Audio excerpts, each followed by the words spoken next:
Welcome to Grit, the Real Estate Growth Mindset podcast, hosted by Brian Charlesworth, founder of Sisu. Sisu provides growth automation software for real estate. You'll hear stories from real estate thought and technology leaders, team owners, and brokers on how they grew their business in a rapidly changing industry. You'll learn how to transform your brokerage and teams into a high-performing and analytics-driven business so you have a new, durable, competitive advantage against disruption in your market. So let's get right into it. Hello, everyone, and welcome back to the Grit Podcast. I'm Brian Charlesworth, your host of the show. I'm the founder of Sisu, which is the real estate growth automation software. And super excited today. I'm here with Jim Fischetti. Is that the correct pronunciation, Jim? You nailed that. Awesome.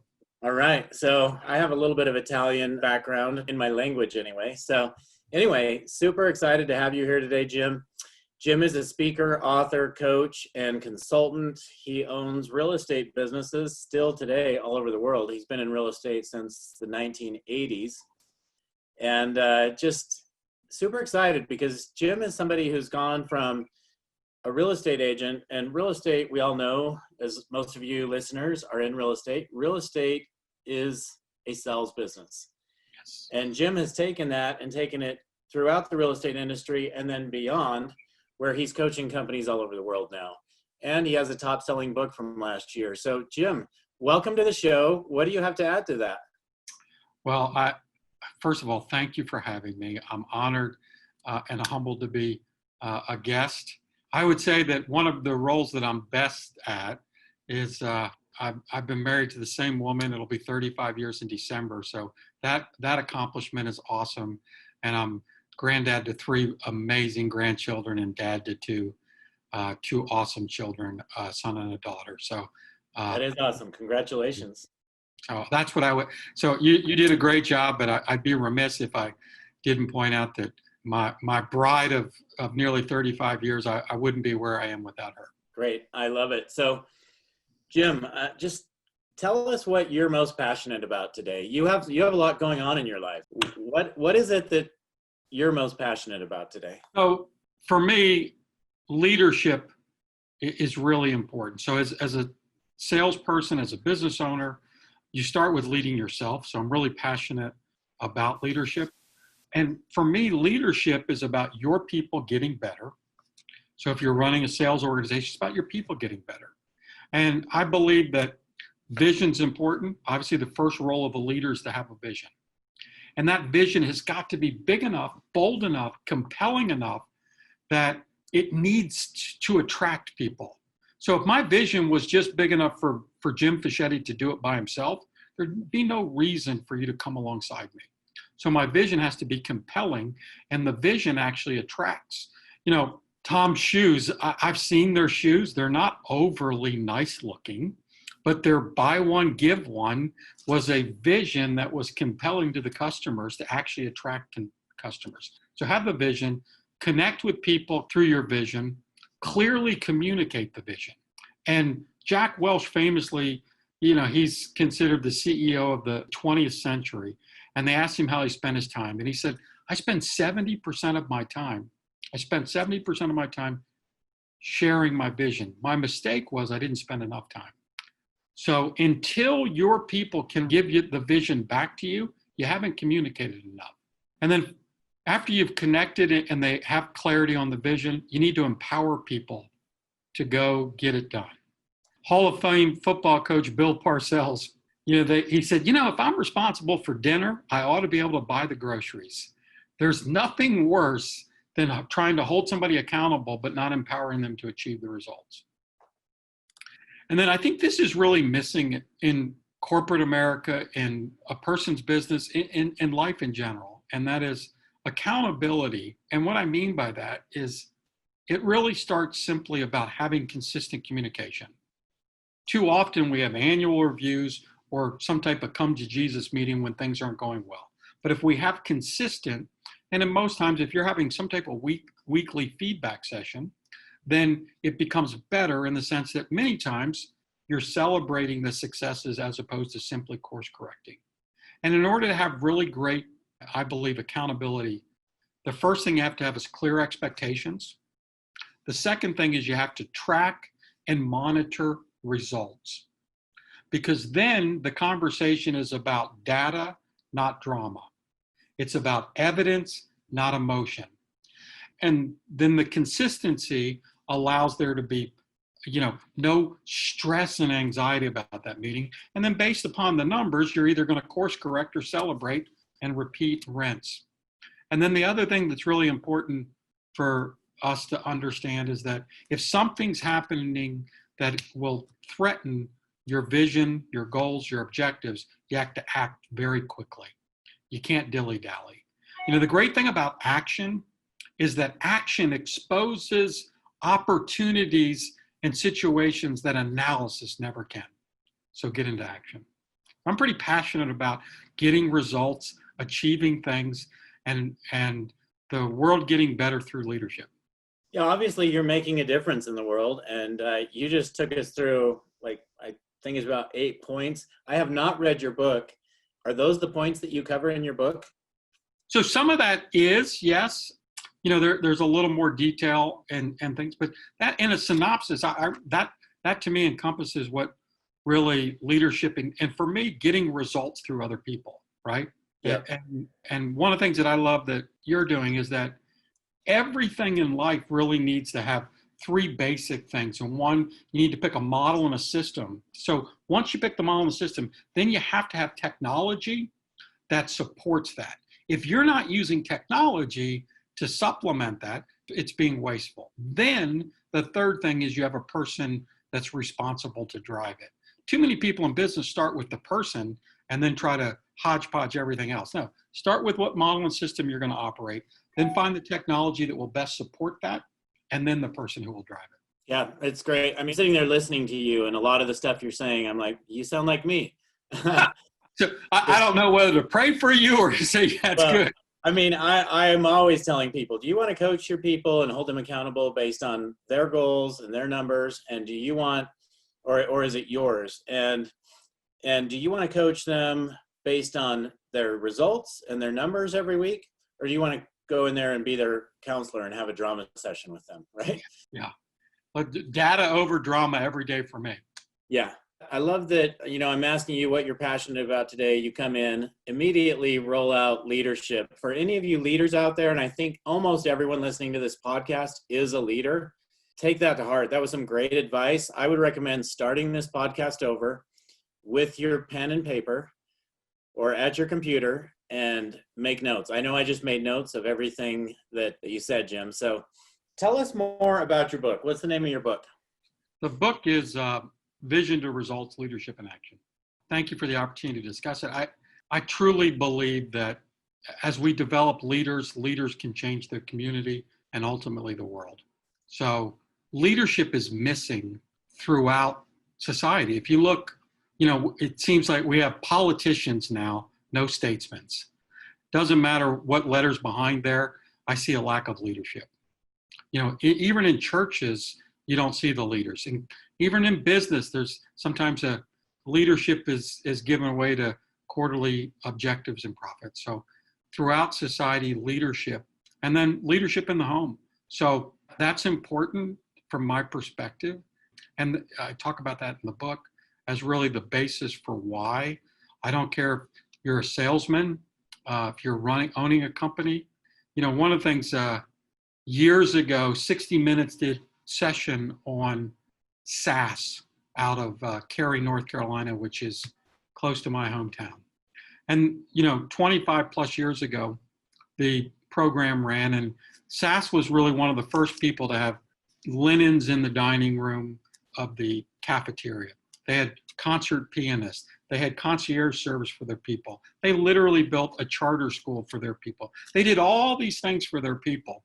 The owner of the company, Jim Goodnight, built his personal residence in the middle of the compound, and he gave the access code to his property to every employee in case they wanted to ride their bike or jog or look at nature during the workday. And the reporter said, "Why would you do all of this?" And Jim Goodnight looked him in the eye and said, 95% of my assets leave at 5 o'clock. It's my job to make sure they come back. If That's if great. you're a Great. leader, Thank you. if you're a leader of people and don't realize your people are your most important asset, you need to rethink why you're doing what you're doing. That's great advice. I love it. So you started in real estate and you've evolved to where you owned numerous real estate businesses. How did you go from an agent to the next level? Walk us through that journey. Most of our listeners, I think, are pretty far down that road in that journey where they're building teams or brokerages or businesses. But I'd love to hear your story and how you've evolved to where you are today. So, the industry, real estate, is a great industry. I love it. When I started, things were obviously different in the 80s. Matter of fact, buyer agency didn't even come around until the early 90s. There was no dial-in MLS. But what there really wasn't in the first probably 8-10 years of profession for me, you were an individual sales agent. So my first journey was in the 90s, probably late 90s, of really trying to build a company inside of a company, building that sales team inside of that I will say that's where I got my flat head from banging my head against the wall. And that was the first time really started to think like a business person versus a salesperson. So much of my career, we were taught units, volume, right? That was the ever increasing perspective. And then when that pivot of focusing on profit, because that's what you get to live off of, and then executing through other people when you're building a sales organization, the way I describe it in my journey, the difference between high school and college is pretty significant. The difference between undergrad and when I went to grad school was not very significant. So the move from individual agent to team owner, that was the hard part. Then from going from team owner to owning businesses was a piece of cake. It's the first effort that you go attracting talent, creating an org structure, building into people and getting results through people. That first time is difficult. And what I'd like a lot of the people to understand is that you may have to take a step back before you move forward. And that slowing down to go faster later is well worth it. And I think that's what, as I've watched real estate, so many people in real estate really struggle with that because it's difficult when your money's coming in from your sales efforts to step outside and start working on your business instead of in your business. That's a difficult step. So what's your advice on how to best make that step and make it successfully? I tell people, especially real estate sales agents, what I want you to think about is somewhere between 60 and 70% of your time, possibly 80, but I think 60 to 70 should be working in your business. The remainder, 50% of that time should be working on it. And then the other 50% should be working on you. You are the most important asset in your organization. So if you did, 60, 20, 20, 70, 15, 15, you should look at your calendar and say, hey, did I build in time to work on my business? And is there time in there built on working on me as a business professional, as a sales professional, and as a leader? Okay, so if you're listening to this podcast right now, do you have time scheduled in your calendar, blocked out, where you are going to work on your business instead of in your business? And if you do, make sure you abide by that so that you can really get these rewards moving forward in years to come. So Brian, I often find if it's not in my calendar, it doesn't exist. Yep. Right. I'm the same way. If it's not in my calendar, something else is, and I don't do it. Right.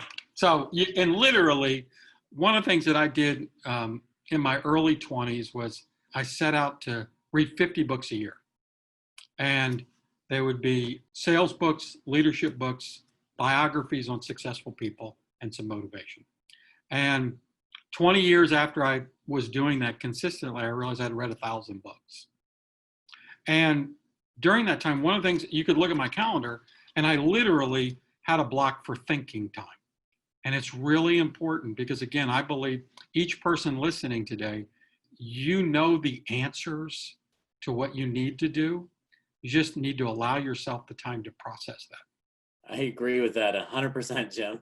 Such a valuable tip. Do we sit and actually, instead of looking at our phones and looking at TV, block the time out for you to be alone and think about what you want in your life, for your business, for your family, for your health, for every aspect of your life, right? Absolutely. Yeah. Okay. This is great stuff. So you now, after reading 1,000 books, and most successful coaches and people who own coaching companies that I know personally, which I know a lot, they've all read 1,000 books, which Wow. I have not read 1,000 books. And as Yeah. a CEO, I should have read 1,000 books, but I'm not there.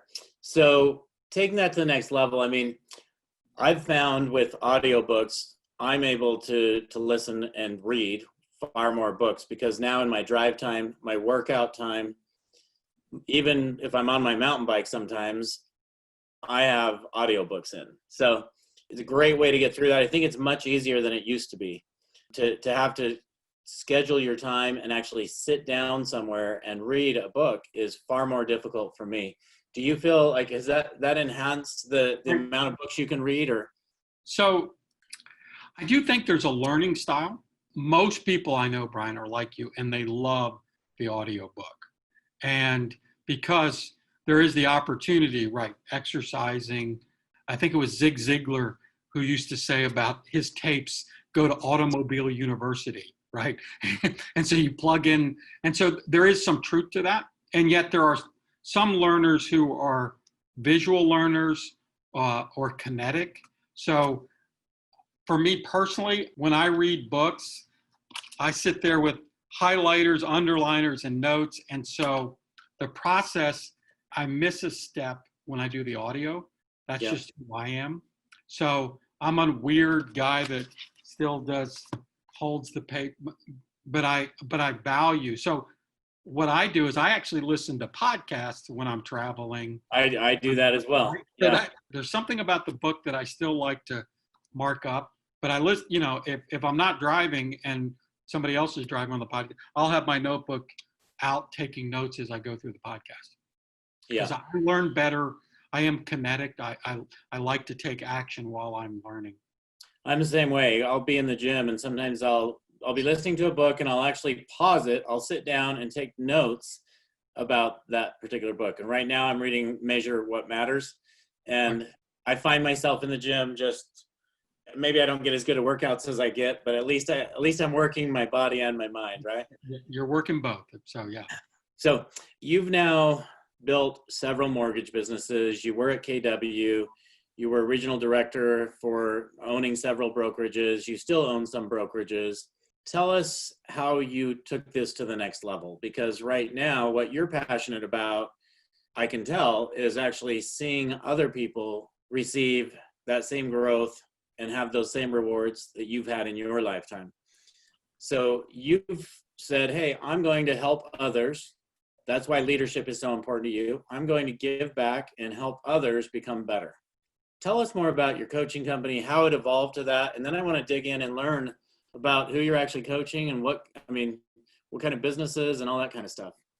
So I do believe people matter, right? So I've been fortunate to have mentors, people build into me. I still have coaches that coach me. So I benefited. On a side note, I'm not, I don't like consumer debt, but I tell people the one thing you can borrow all the time is you can borrow my belief in you. And sometimes as people, we need that belief from somebody else who believes in us when we're a little skeptical of whether or not we're going to make it. And so coaches tend to work primarily with accountability.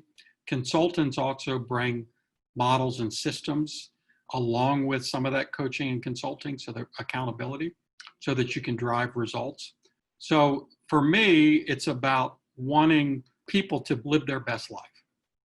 And too many people are settling for what's not important to them. And the way to change that is to have somebody come alongside you and literally becomes a partner with you in your business and your personal goals to achieve your goals. I believe most people will accomplish what they set out to accomplish if they create a plan, are willing to be held accountable to it, and create tracking and measurements in order to make sure it happens. And if it's important to them, Simon Sinek famously talked, you start with why. It's got to be important. It's got to be something that gets you up in the morning, right? So, for me, the transition, after about 20 some years, I started working with some agents and coaching them and coach some of the top agents around the country. And then from there, I started working with businesses. Primarily, it started with people who own real estate offices and walking them through and helping them grow, increase profitability. So starts with growth. Growth leads to more production. Production leads to profit. And hopefully, you build a culture that encapsulates those 3 points. And every organization has a culture. And if you need to zealously protect the culture you want, and that will be part of the differentiating factor for an organization. And so that's really the case. I've also been fortunate to work with some major nonprofits as a way to give back and help their organizations grow and achieve results through people. So I've enjoyed that process too. Really, I'm just a guy who serves people, and I've had the fortune of working with a lot of great people who made me look good. So I do believe if you're in the leadership role, you should only be out front when there's a screw up. And when there's success, you should be behind the scenes pushing your people forward. They should take the credit. You take the blame, they take the credit. I think it's so important in the real estate industry that people do exactly what you said, and they focus on their culture, because the amount of commissions that someone is paying is not what's going to keep people in your business. What's going to keep people in your business is your culture, and they feel the value that you bring to them. It's not about the commissions. So anyway, hopefully everybody understands that. It's a great point you bring up. One of the things you've talked about several times today is tracking and accountability, and that's a big part of the culture. But obviously, you see my dashboards behind me. That's a big part of what Sisu does. That's actually how we got started. We're now much more than that, in that we're full contract to close management platform as well. But that being said, there are so many coaching companies out there that utilize Sisu now to actually be able to see real time, all the time, exactly where their agents, teams, and everybody's at. How have you guys been doing that? The reason, it's a difficult thing to do, and it's actually why I started this company, because as I moved into this industry to help my wife build her business, it didn't exist. And so, how have you guys been doing that? You've been doing it since the 80s, it sounds like. So is that spreadsheets? Did it start with paper and scratching 4 lines down and 1 across? Because that's how I started when I was in real estate. If you've been enjoying Grit, please help us continue to grow the channel by leaving a 5-star review and sharing it with a friend. Now back to Grit. So every real estate agent out here will appreciate this. There's basically 6 basic conversations that you want to track. It starts with a contact. X number of contacts leads to a lead. X number of leads leads to an appointment. Appointments, lead to a hire, whether it's a buyer agency or a seller's listing agreement. And then you track appointments, hires lead to under contract, and under contract lead to closings.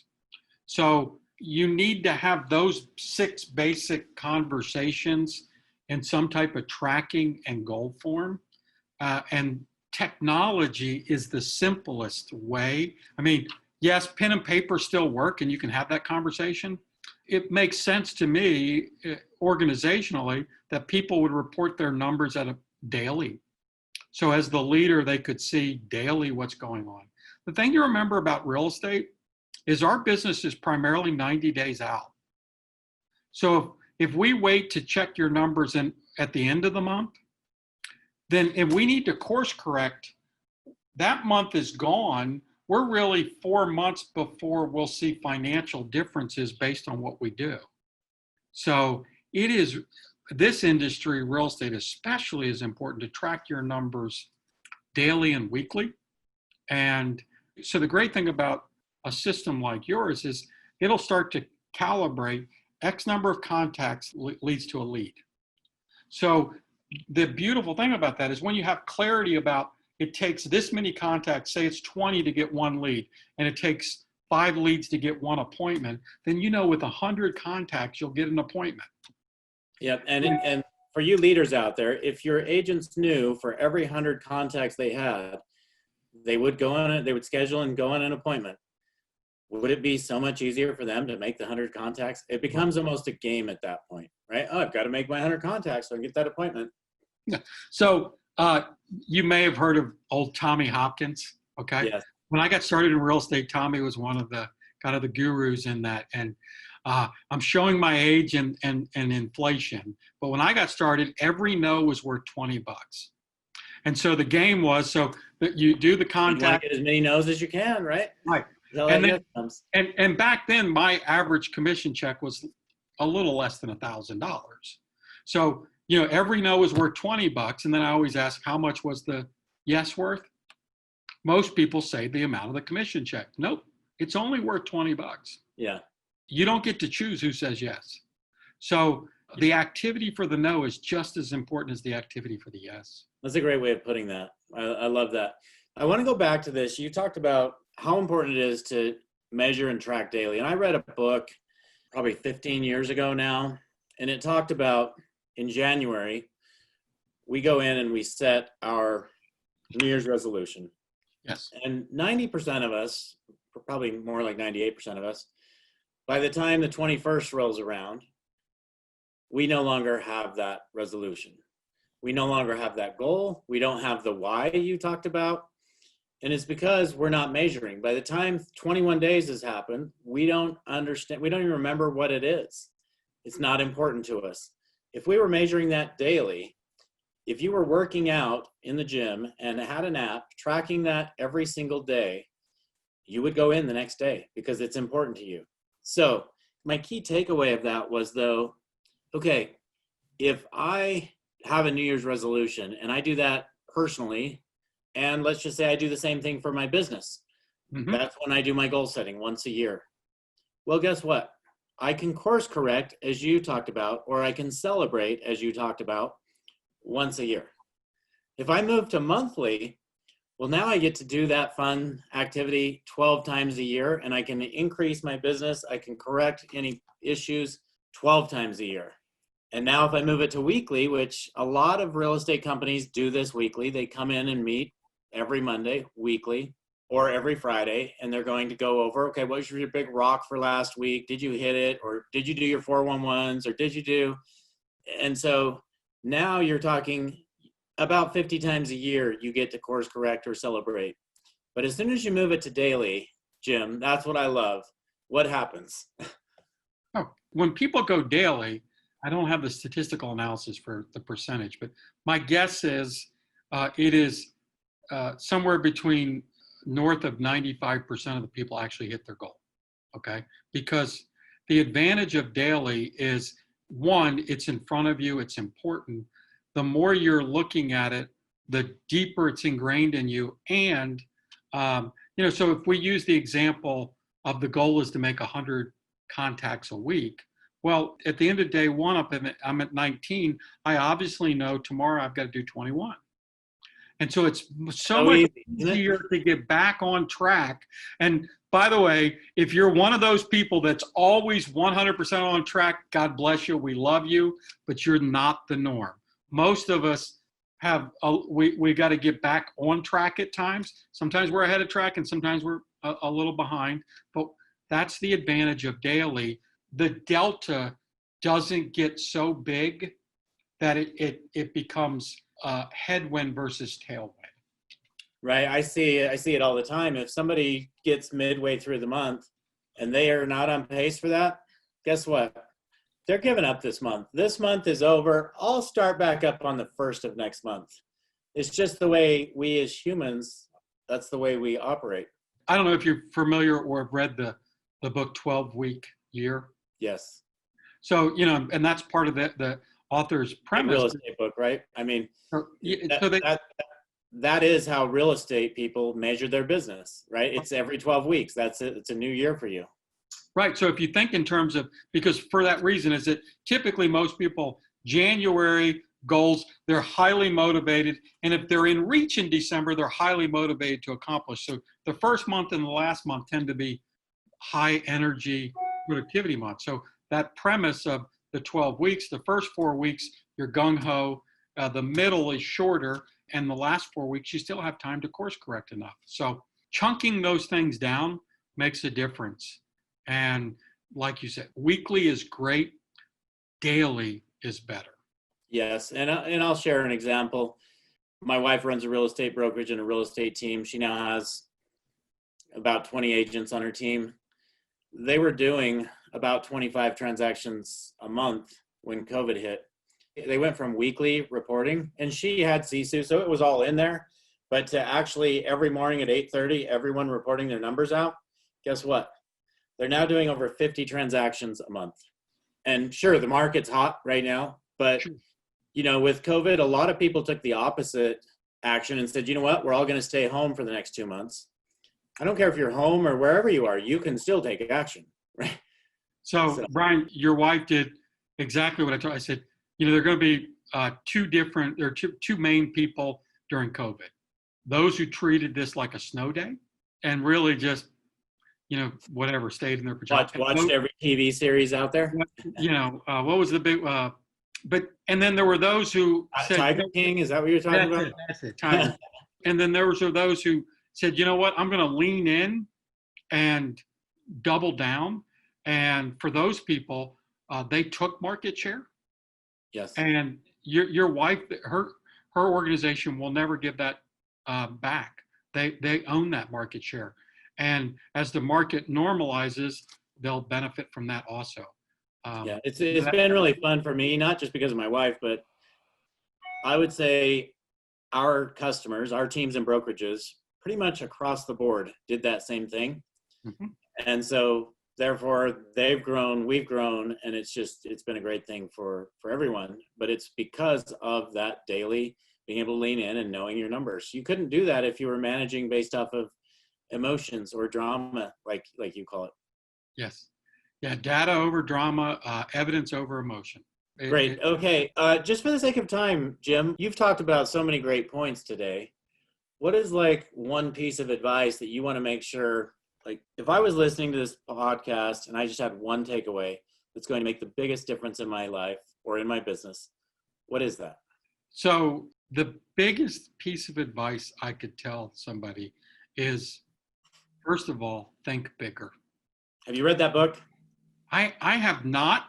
Unfortunately, I think I lived that word now. Because one of the things, you know, when I started off in my real estate career, you know, I had a simple goal, Brian. My goal was that my children, you know, I got married after I got in real estate. I've been in real estate a little longer. My goal is that my bride could be a stay-at-home mom and my kids would graduate college debt-free. Guess what happened? That's what happened. You get what you expect in life. Right. And in my 40s, then I understood legacy and other things. And so I'm not a do-over guy, but if I could go back and tell my 21-year-old self, think bigger, that's what I would do, is that you really are more powerful than you realize. So think bigger. And then if you've got a big, passionate goal to think that you've got to work with, bring somebody along to help hold you accountable, that you share that with, and that it holds you accountable to achieving that. I love it.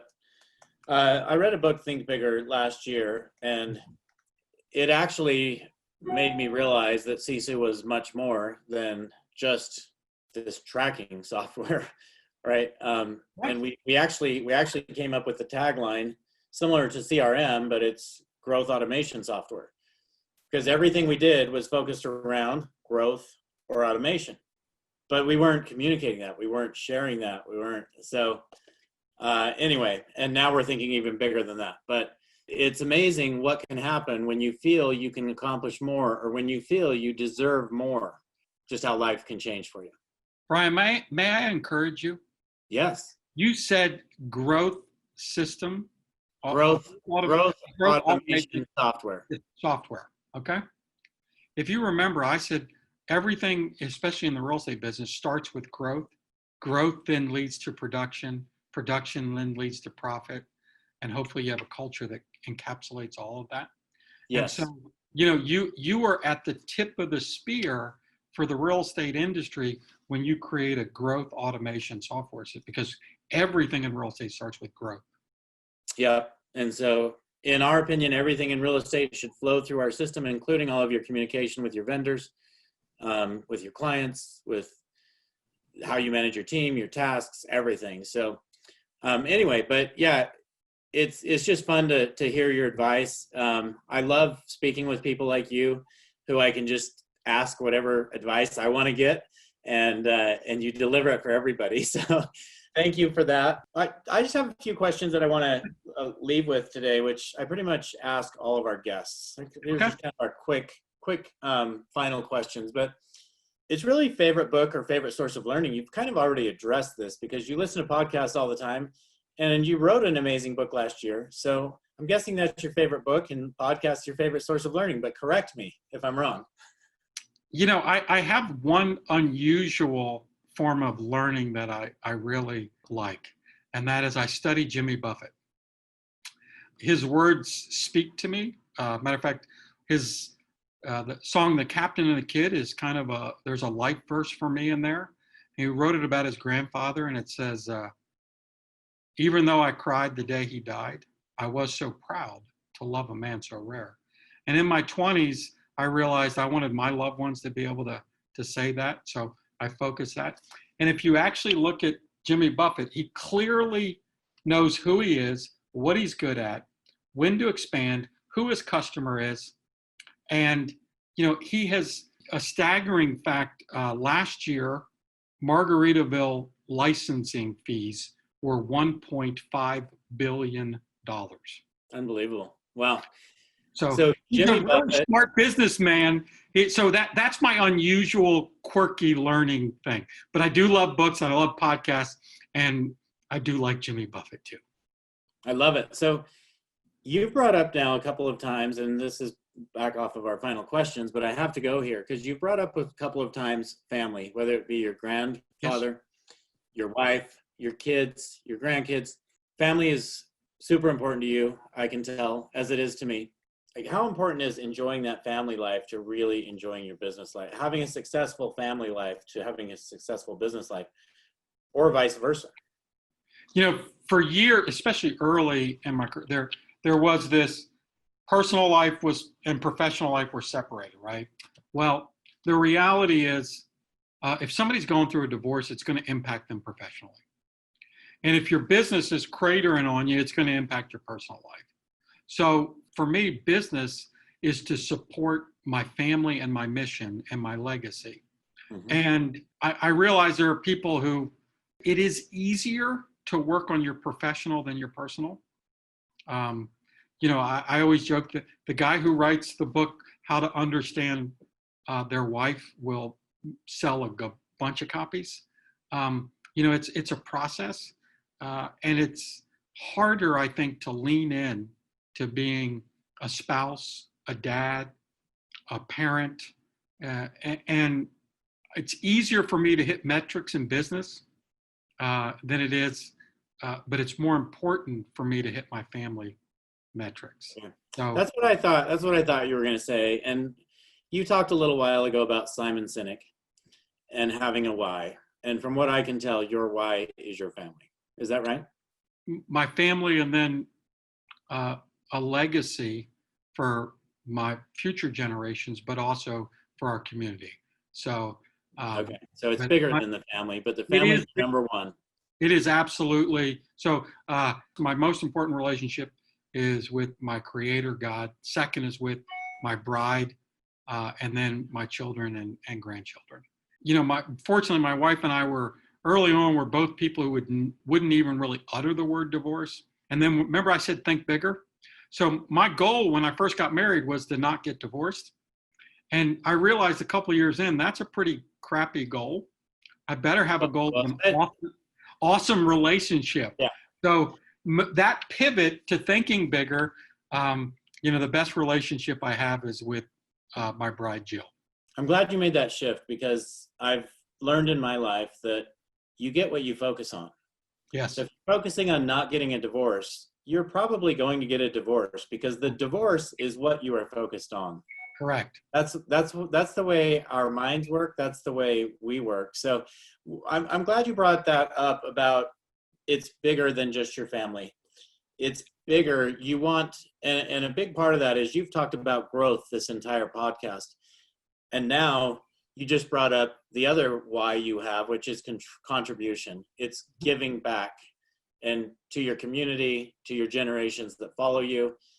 That's a why that is going to make a difference. And so I just wanted to point that out, because that is what we all should strive for, is to have a why like that. And if you can figure out your why, everything else will flow. Correct. So thank you for that. What is your favorite place, Jim, to travel or visit? Your favorite place? It is obviously a beach with my family. So I live in North Carolina, so I'll pay homage to the Carolina shores right now. I take my bride, my kids, my grandkids for years to Atlantic Beach, North Carolina, which is always, but basically any beach, and preferably where it's warm. So those are my favorite places. I've had the fortune of traveling to a lot of places. I like that, but I've had some great trips to other places. But my go-to destination will always be sand and surf. Makes sense. Do you surf? I used to body surf. I haven't. I did surf in Costa Rica, but I don't surf consistently. Okay. And what's your favorite thing to do in your personal time? That's great. So I'm going to incorporate two things. My wife is health coach, personal trainer. So we exercise together. I absolutely love doing that activity with her. And she would probably say that I would rather be with my grandkids, and she might be right. But those, being with my grandkids and being with my bride, those are my favorite people in the world to be with. Okay. I think we've addressed everything else I was going to ask you. So everyone, thank you for joining us on another episode of the Grit Podcast. It was an honor, Jim, to be here with you today. Everybody, Jim Fischetti is who you've been with. Please, Jim, tell us how we can reach you. Sure. If somebody wants to get a hold of you, or your coaching organization, or for a speaking engagement, those types of things. And maybe you can give yourself a plug there. What kinds of things should people reach out to you for? So one, you can reach me at jim@coachwithjim.com. So one of the things I like to say, when really good isn't good enough for you, that's the type of people I coach well. So if you really want to go, if you want really a deeper level of excellence, then those are things I do well. I work with organizations also to help build their leadership, to help structure accountability inside the organization. Sales, after over 30 years of sales career, I help their salespeople. So if you want me to speak to your salespeople, I can work with that. I've created programs for individual companies, so we can do that, or we can take an existing program. The big thing is, if you're a leader, you want your people to get better. If you want to read about leadership, the book is great. If you want to personally challenge yourself and be held accountable at a high level, you can coach with me. So more importantly, if you just want to say hello, I'm happy to do that. I'm grateful for the listeners taking their time to listen to me, and I welcome your feedback. So jim@coachwithjim.com. All right. Thank you, Jim. If you haven't already, please don't forget to subscribe to the podcast. Also, give us a review. Giving us a 5-star review allows people like Jim to say, hey, I want to be a part of that podcast. So thanks again for joining us on the Grit Podcast. And Jim, thank you for being here with us today. Thank you, Brian. Thank you for joining us on our podcast. If you have an interest in a free 7-day trial of Sisu, go to sisu.co, sisu.co. Make sure that you use the coupon code GRIT, that's GRIT, to waive all your setup fees and receive a 10% discount on your subscription. If you enjoyed listening to this podcast and want to subscribe, search GRIT. The Real Estate Growth Mindset on iTunes, Spotify, or Podbean. And with that, we'll catch you next time. Take care.